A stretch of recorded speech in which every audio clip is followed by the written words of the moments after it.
हामीसँग आज यहाँ कहाँ रे हजुरको घर? मेरो यहाँ चौसठ घाटी पिठो। पिठुवा। हाम्रो पिठुवाबाट दाइ आउनु भएको छ र उहाँले चाहिँ यहाँनिर 40 किलो तोरी ल्याउनु भएको छ पेल्नको लागि र तेल चाहिँ एकदम राम्रो आएको छ उहाँको देख्न सक्नुहुन्छ र उहाँले चाहिँ पिना पनि लिएर जाने भन्दै हुनुहुन्छ। के को लागि पिना युज गर्दै हुनुहुन्छ यो भन्नुहुन्छ? खेतलाई धान खेतलाई राम्रो हुन्छ यसले। हजुर। गोबर मल भन्दा यो राम्रो हुन्छ। गोबर भन्दा राम्रो हुन्छ है। राम्रो हुन्छ। यसमा अलिकति डिएपी मिसाउने अँ। अनि धानलाई राखेर त्यो एकदम पाउरो आउँछ क्या त्यसमा। अनि ए युरिया कम लाग्छ यो भएपछि। युरिया चाहिँ निस्किने बेलामा पसाउने बेलामा थोरै राख्दा नि हुन्छ। लगभग यसमा 15 किलो जति डिएपी मिसाउँदाखेरि 10 कट्ठा 12 कट्ठा।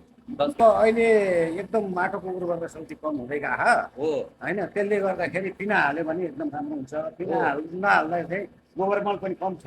हजुर त्यो कारणले अनि बाली अलिक कम उत्पादन हुन्छ, घाटा हुन्छ किसान। लगभग मैले मेरो घर धादिङ हो। हजुर धादिङ छँदा पनि म तरकारी खेतीमा पनि पिना युज गर्थेँ। हजुर म मकैलाई त होइन धानलाई गर्थेँ। हजुर हजुर। अनि अब यहाँ आएको पनि 12-14 वर्ष भयो। यहाँ आएपछि गरि नै रहेको छु। राम्रो भइरहेको छ। ए राम्रै भइरहेछ है। उत्पादन एकदम राम्रो भइरहेछ। यसले राम्रो गर्छ नराम्रो गर्छ।